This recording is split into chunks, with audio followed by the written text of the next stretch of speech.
Welcome to Viji's info. 40 வயசுக்கு மேலே நமக்கு மூஞ்செல்லாம் சுருக்கம் விழுந்து கண்ணெல்லாம் கீழே கருப்பாகும். இதெல்லாம் நம்ம போகிறதுக்கு சூப்பரான ஒரு ரெமெடி செய்வோம். நல்ல துவர்ப்பு சுவை உள்ள ஒரு மாதுளை, வெந்தயம் இதெல்லாம் எடுத்து நம்ம நைட்டே இந்த தோல் இருக்குது பார்த்தீங்களா, மாதுளை உள்ள மேலே உள்ள ஸ்கின் எடுத்துட்டு இதை ஒரு 2 பழம் போதும், சின்னதாக இருக்கனால 2 பழம் எடுத்திருக்கேன்.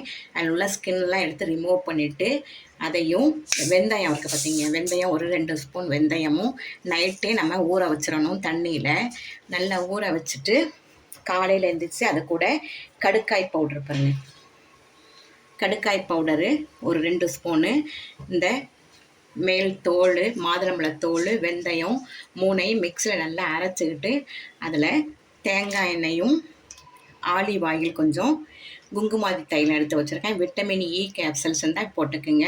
போட்டுட்டு 3 எண்ணெய் எல்லாத்தையும் எடுத்து நல்லா கரைச்சிக்கிட்டு நம்ம அடுப்பில் தேங்காய் எண்ணெய் ஊற்றி அதை நம்ம சூடு பண்ணி நல்லா ஒரு தைலம் மாதிரி செஞ்சு வச்சுக்கிட்டோம்னா நல்ல சூப்பரான ரெமெடி. நமக்கு ஃபேஸுக்கு, கழுத்துக்கு, கைக்கு எல்லாம் சுருக்கம் இல்லாமல், கையெல்லாம் கொஞ்சம் நாளானால் 40 வயசுக்கு மேலே சுருக்கமாக ஆகிடும். அது ஃபேஸில் உள்ள சுருக்கம் எல்லாம் நீங்கிறதுக்காக ஒரு சூப்பரான ரெமெடி செய்வோம் வாங்க.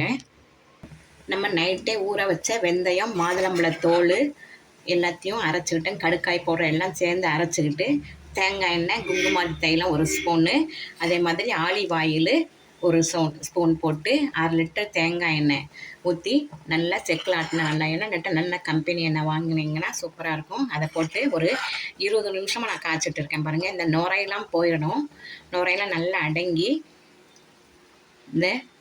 இதெல்லாம் நம்ம போட்டதெல்லாம் நல்லா கருப்பாயிடணும். கருப்பானப்போ சலச்சலன்னு சவுண்டு கேட்கும். அந்த டைமில் நம்ம ஆஃப் பண்ணிவிட்டு நல்லா ஆற வச்சு ஒரு பாட்டிலில் ஊற்றிக்கிட்டிங்கன்னா காலைக்கும் நைட்டுக்கும் நல்லா எந்திரிச்சோன்னே, காலையில் எந்திரிச்சோன்னே நல்லா 1 ஸ்பூன் எடுத்து நல்லா ஃபேஸ் எல்லாம் போட்டு, 1 ஸ்பூன் கூட தேவையில்லை, ஒரு 4-5 ட்ராப்ஸ் போதும். நல்லா ஃபேஸ் எல்லாம் சொத அனுப்பாமல் நல்லா போட்டு மசாஜ் பண்ணிங்கன்னு வச்சுக்கிங்களேன், 1 மந்த்லேயே உங்களுக்கு நல்ல ஃபேஸு பிரகாசமாக தெரியும். எல்லோரும் கேட்பாங்க, என்ன நீங்கள் போட்டீங்க ஃபேஸுக்கு இவ்வளோ அழகாக இருக்கீங்கன்னு. இந்த சுருக்கம் டக்குன்னு மறைஞ்சிரும். இதை நீங்கள் நம்ம வீட்டில் செஞ்சு அசத்துங்க. இந்த பாருங்கள், கொஞ்சம் நேரம் நல்ல ஒரு 20 நிமிஷம் ஆயிடுச்சு நான் போட்டு. இந்த நுரையெல்லாம் அடங்கின பிறகு நான் உங்களுக்கு காமிக்கிறேன். நல்லா கொதிக்க வச்சு இப்போ ஒரு 2-3 மணி நேரம் நல்லா ஆற வச்சாச்சு பாருங்கள், நல்லா ஜில்லுன்னு ஆயிடுச்சு. இப்போ நம்ம இதை நல்லா ஒரு வெள்ளை துணியில் போட்டு வடிகட்டிக்கலாம்.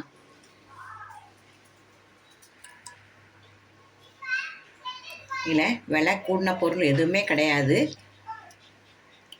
வெறும் மாதுளம்பழத்தோல், வெந்தயம், கடுக்காய் பொடி தான். மாதுளம்பழத்தோலில் அவ்வளோ மருத்துவ சக்தி இருக்குது. நீங்கள் என்ன தான் மேக்கப்லாம் பண்ணி நல்ல சேரீ கட்டி போனாலும் மூஞ்சில் சுருக்கம்லாம் இருந்தால் அது நமக்கு எடுபடாது. இதே மாதிரி ஒரு ரெமெடி நீங்கள் வீட்டில் செஞ்சு வச்சுக்கோங்க, நல்ல எஃபெக்ட் இருக்கும். 1 மாதத்துலேயே மூஞ்சி ஃபேஸ் எல்லாம் நல்லா பளபளன்னு ஆயிரும். பாருங்கள், நல்லா வடிகட்டியாச்சு.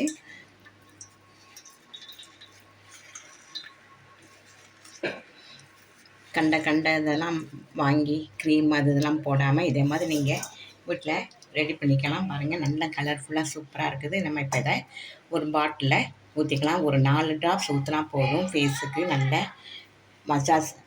மசாஜ் பண்ணலாம். ஒரு 4 ட்ராப்ஸ் எடுத்து ஃபேஸில் அப்ளை பண்ணி ஒரு 5 நிமிஷம் நல்லா மசாஜ் பண்ணிங்கன்னா சூப்பராக ஃபேஸு முகப்பொலிவாக நல்லாயிருக்கும். இந்த ரெமெடி உங்களுக்கு பிடிச்சிருந்தா லைக் பண்ணுங்கள், ஷேர் பண்ணுங்கள், சப்ஸ்கிரைப் பண்ணுங்கள். மற்றொரு நல்ல தகவலோடு உங்களை சந்திக்கிறேன். பாய். பாருங்கள், நல்ல நுரையெல்லாம் அடங்கி என்ன அழகாக இருக்குது பாருங்கள். எப்படி இது நுரை அடங்கிறதுக்கு ஒரு 20 நிமிஷத்துக்கு மேலே ஆகும். ஸ்லோ ஃப்ளேமில் வச்சு நல்லா கொதிக்க வச்சோம்னா இந்த நுரையெல்லாம் நல்லா அடங்கிடும். நுரை அடங்காமல் நீங்கள் எடுத்து வைக்கக்கூடாது, சீக்கிரமாக கெட்டு போயிடும். என்ன பாருங்கள், இந்த நம்ம போட்டதெல்லாம் நல்லா கருப்பாயிருச்சு பாருங்கள், நல்லா முருகல் ஆயிடுச்சு.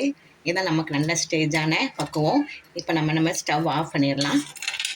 ஆஃப் பண்ணிவிட்டு நல்லா ஆறின பிறகு நம்ம வடிகட்டி ஒரு ஜாரில் விட்டுக்கலாம்.